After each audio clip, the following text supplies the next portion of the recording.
Bonjour, bonjour tout le monde. On va reprendre donc après cette pause. Est-ce que vous nous entendez en ligne? On est revenu? On entend bien, merci. Super. Parfait. Et est-ce que vous voyez l'écran?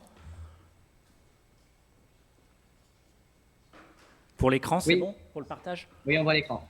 Bon, donc on va reprendre après cette petite pause. On va vous faire une présentation donc à deux voix. Donc je suis avec Soledad Giovannini, qui est donc une ancienne étudiante du campus Agro, qui avait fait justement en troisième année l'option agriculture, environnement, santé, territoire, un peu, on va dire l'option un petit peu One Health de VET AgroSup, et donc qui travaille maintenant depuis janvier ou décembre au pôle EVAS, mais sur donc le campus de Marcy-l'Étoile. Et donc moi je suis Sébastien Gardon, je suis docteur en sciences politiques et inspecteur de santé publique vétérinaire, donc on vous en a parlé tout à l'heure, des inspecteurs de santé publique vétérinaire, et je travaille à l'École nationale des services vétérinaires de VET AgroSup, et je contribue comme pas mal de collègues donc sur des profils enseignants-chercheurs au pôle EVAS. Et notre contribution là, est là pour illustrer justement ce que présentait Emmanuel ce matin, les aspects sciences sociales, l'apport notamment à la fois sociologie des organisations, sciences politiques, donc aux travaux et aux demandes, aux sollicitations, on va dire, du pôle EVAS.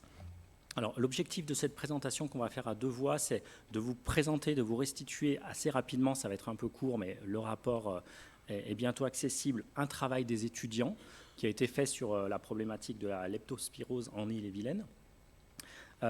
Et donc, pour introduire un petit peu ce travail, l'idée, c'est c'est plutôt Soledad qui va le faire dans un deuxième temps. Moi, je vais essayer de vous montrer, pour vous donner envie, alors beaucoup connaissent, mais pour vous donner envie, finalement, qu'est-ce qu'on fait en sciences sociales et comment vous pouvez éventuellement travailler avec nous, nous solliciter pour des questions, pour des études, des sujets que vous voulez explorer de manière pluridisciplinaire ou avec vraiment une entrée de sciences sociales.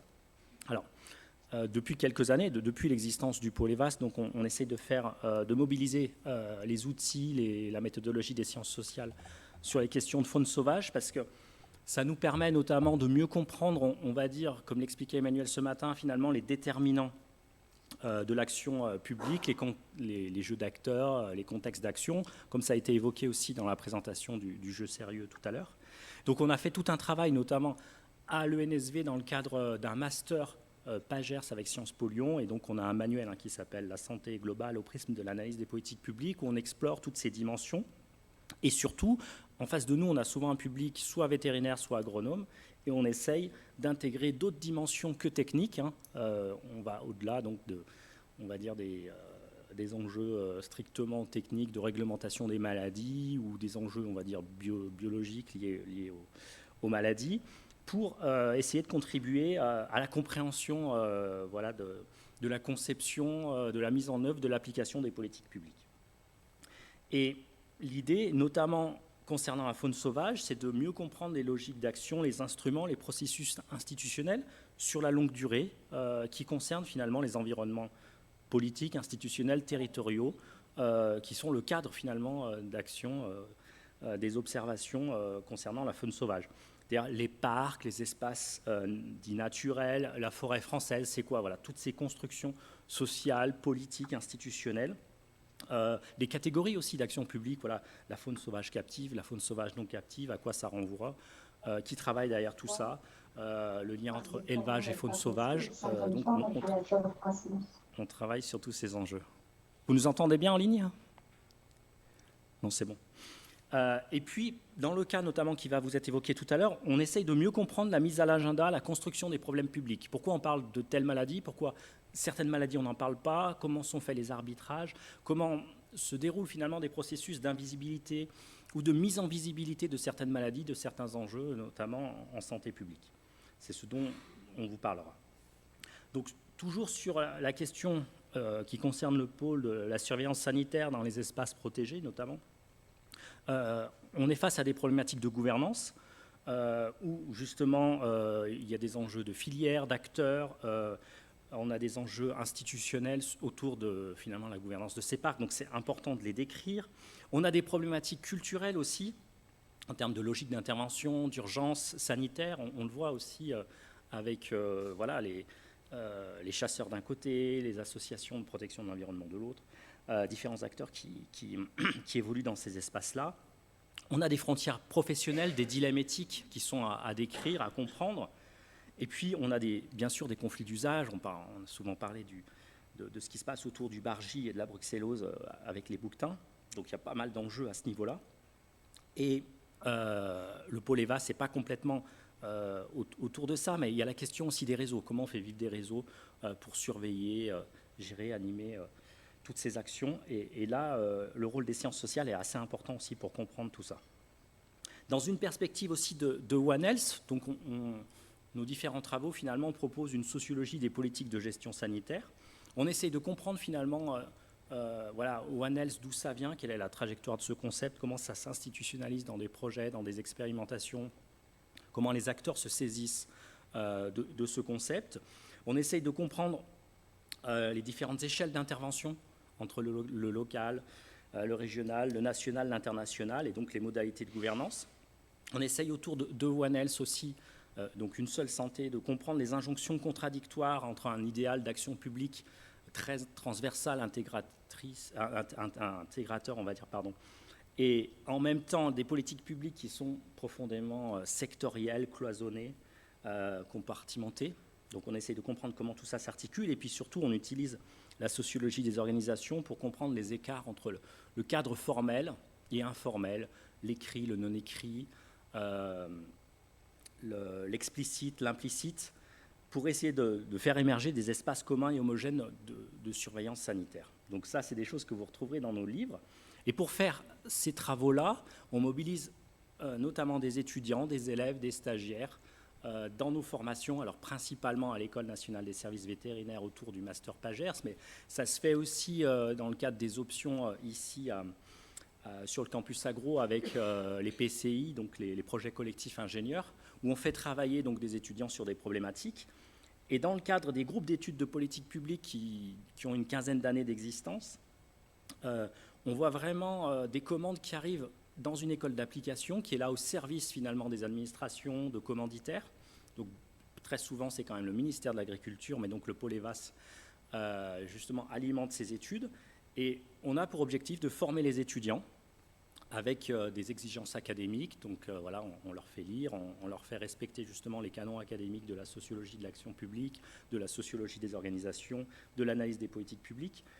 Et on les fait travailler en lien avec un commanditaire pour essayer de répondre à ces questions, pour rendre compte et proposer des solutions, des pistes d'analyse qui seront ensuite des pistes d'action, avec une restitution finale donc, qui a lieu très souvent fin mars, et avec un rapport écrit qui peut, selon les cas, être diffusé, comme celui qu'on va vous présenter. Donc voilà, c'était pour faire un petit peu une introduction en quelque sorte aux travaux qu'on mobilise qu'on peut mobiliser dans le cadre du pôle EVAS via ce dispositif de GEP. Et là, on va vous présenter, c'est Soledad qui va prendre le relais pour vous présenter plus en détail le dernier rapport sur la leptospirose qui a été présenté en mars dernier. Du coup, toute cette histoire, elle a commencé le 17 septembre 2016 lorsqu'on a appris qu'il y avait une base nautique en Ille-et-Vilaine près de Rennes qui avait été fermée pour cause de cas humains de leptospirose. Donc à la suite de cet événement, il y a l'ARS qui a sollicité la DGAL pour tout ce qui est santé animale et l'ANSES pour ce qui est santé humaine, afin de réaliser une enquête éco-épidémiologique pour essayer de déterminer la source primaire de la contamination des personnes qui ont été touchées. Donc c'était des kayakistes en l'occurrence. Cependant, ces deux organismes, ils n'ont pas vraiment répondu favorablement à la requête de l'ARS. Du coup, l'ARS a décidé de solliciter le pôle EVAS qui lui a répondu présent pour réaliser cette enquête. Oui, pour mieux réaliser cette enquête, donc pour déterminer la source primaire de la contamination. Donc juste rapidement, la leptospirose, pour ceux qui ne connaissent pas, c'est donc une maladie qui est causée par une bactérie qui infecte principalement les mammifères et qui est un parasite strict des tubules rénaux et de l'appareil génital. Et du coup, la transmission se fait principalement par les eaux souillées ou usées. Les signes cliniques, ils sont assez modérés chez les animaux et chez les hommes. Donc par exemple, chez les animaux, c'est une maladie qui est assez compliquée à détecter puisque ça va engendrer des avortements chez les troupeaux. Et ce n'est pas une maladie qui est classée à déclaration obligatoire. À l'inverse, chez l'homme, c'est une maladie qui est devenue à déclaration obligatoire assez récemment. Donc c'était le 24 août 2023. Et pareil, chez l'homme, c'est assez difficile de le détecter parce que ça fait principalement des symptômes grippaux et dans 80% des cas, c'est asymptomatique. Du coup, par rapport au cas groupé, c'est quand il y a plus de 2 personnes qui sont touchées. Et donc, pour le cas de la leptospirose en Ille-et-Vilaine, donc ça s'est à peu près passé en juillet 2016, où il y a 7 kayakistes qui ont présenté des signes cliniques de leptospirose. Mais il y a eu un signalement à l'ARS assez tardivement, puisque c'était en septembre, et du coup, ça a engendré une mise en place tardive de mesures de gestion de la propagation de la maladie. Et donc, les mesures de gestion, c'était principalement l'annulation d'une compétition internationale de kayak, et aussi la mise en place de pièges au bord de la Vilaine, de pièges à ragondins, puisque c'est eux qui sont les principaux porteurs et vecteurs de la maladie. Donc l'objectif de l'ARS, c'était de disposer d'un protocole générique d'enquête éco-épidémiologique pour déterminer l'origine des cas groupés et quels animaux pouvaient être potentiellement porteurs de la maladie.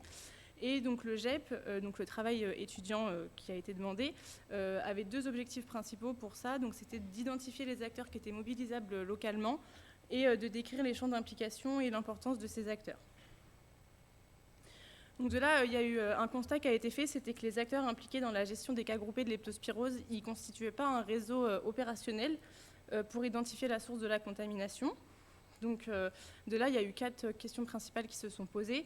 Donc, que va représenter la leptospirose pour chaque acteur et quelle place elle occupe dans le domaine public? Comment cette maladie elle arrive à émerger en tant que problème public? La définition de la leptospirose comme problème public, est-ce qu'elle est nécessaire à la mise en place d'un système pérenne de veille sanitaire? Et enfin, est-ce que la leptospirose est une illustration des écueils d'un gouvernement à distance? Donc pour ce faire, les étudiants, ils ont mis en place une démarche en 4 étapes. Donc la première, c'était un peu une phase exploratoire où ils ont fait principalement des recherches bibliographiques en lisant des articles scientifiques, la presse locale, en se documentant sur les concepts sociologiques qui étaient mobilisés et en faisant des entretiens exploratoires. Donc là, ils se sont principalement entretenus avec le commanditaire de ce travail qui étaient les personnes du pôle EVAS. Ensuite, ils ont construit un guide d'entretien pour aller s'entretenir avec les acteurs concernés. Donc, ils se sont déplacés sur le terrain en Ille-et-Vilaine et ils ont rencontré des acteurs de la santé humaine, environnementale, animale, les personnes responsables des activités nautiques et également des personnes de la société civile. À la suite de ça, les entretiens ils ont été entièrement retranscrits et de là, ils ont extrait les verbatims importants qui répondaient directement aux problématiques posées et ensuite, ils ont rédigé le rapport. Donc, pour ce qui est des hypothèses qui ont été émises et qui ont principalement été vérifiées à la suite de ce travail, donc il y en a 4 grandes, c'était que les acteurs ils avaient parfois du mal à identifier les missions et les responsabilités des autres, voire celles qui pourraient leur être attribuées, qu'ils n'arrivaient pas forcément à s'identifier comme appartenant à un réseau de veille sanitaire contre la leptospirose et qu'ils avaient des niveaux de gestion assez hétérogènes. Et enfin, que la gestion des cas de leptospirose, elle va être influencée par des considérations politiques. Merci pour votre attention.